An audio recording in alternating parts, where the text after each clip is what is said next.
অভয়ের মার বিরুদ্ধে যারা কথা বলছেন যে কেন উনি বিজেপি হয়ে দাঁড়াচ্ছেন, তাদের উদ্দেশ্যে একটা বলতে চাই যে একমাত্র মেয়েকে কারা খুন করেছে?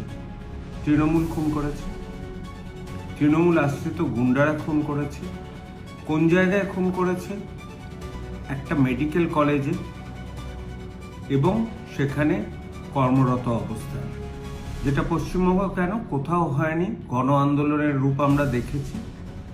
আমি বেশ কিছুদিন অভয় আন্দোলনের সামনের দিকে ছিলাম, কিন্তু আস্তে আস্তে বুঝতে পারছিলাম এই আন্দোলনটা গণ আন্দোলনকে টেনে নিয়ে যাওয়ার পেছনে যে ভূমিকাটা থাকার দরকার সেই ভূমিকাটা ছিল না।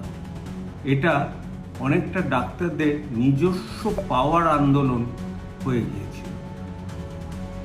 আর আজকে যখন উনি দাঁড়িয়েছেন অভয়ের মা তার মৃত মেয়ের বিচারের জন্য, আমি তাকে সম্পূর্ণ সমর্থন করি।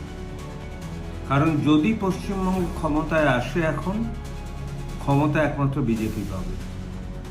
আর বিজেপির যিনি হেড, তিনি কিন্তু ব্রিগেডের ময়দানে বলে গেছেন যে আরজিকর হত্যাকাণ্ডের শেষ উনি দেখে ছাড়বেন।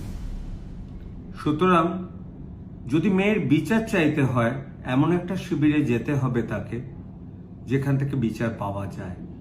তবে এক্ষেত্রে অন্য কাউকে দোষারোপ উনি করবেন কি করবেন না, এটা ওনার ব্যাপার।